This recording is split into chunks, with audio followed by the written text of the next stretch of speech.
Hi, in this video, I'm going to show you how to prepare a data set to do a t-test. So to prepare a data set, the first thing you need to do is type your variables. So in this data set, you see we have three columns. We have behavior, we have length, and we have weight. These are our three variables. And here, if you look at this row where it says type, you get this caution triangle, which is indicating that we need to specify the type for this data. And if I click type, we get this drop-down menu. And for this one, this first category is behavior. This is a categorical with two categories, either bold or shy. So I'm gonna hit categorical there.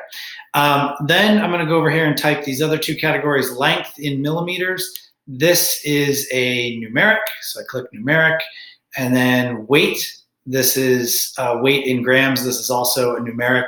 So I'm going to get the drop-down menu and I'm going to pick numeric. So now I have selected a type for each of those variables.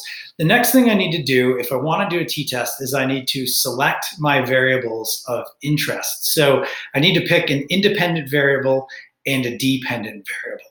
So in this case, what I'm really interested in knowing is, do shy and bold individuals differ in body size? And I'm going to use weight as my measure of body size for this. So in this particular question, behavior is going to be my independent variable. And so I click that and it turns green. And then over here, weight is going to be my dependent variable, and I click that and it turns red. So now I have behavior as my IV and weight as my DV.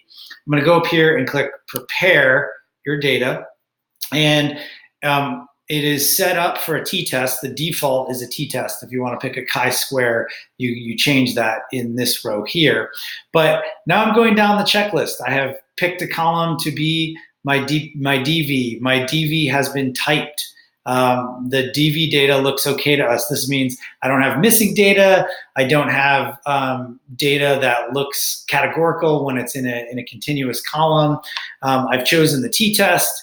I've selected one column as my dependent variable. The dependent variable column is indeed numeric. One independent variable has been chosen. The IV column is categorical. The IV column contains two different variables. This is all set for my t-test. So here I click OK. And then now this turns red up here, this analyze, run a statistical test. I'm going to click that. And this is the last step of preparation. Analysis title, we'll call this fish personality and size. And then the question, the computer suggests one based on what I picked. So you can see that here. If I copy that, I'm going to paste that in here. Is weight different between shy and bold? We can just add to this between shy and bold fish and start analysis. And that's it. That's all you need to do to get into a t-test and prepare the data. I will show you another video that shows you how to make preparations for a chi-square. And with that, I'll say happy sciencing.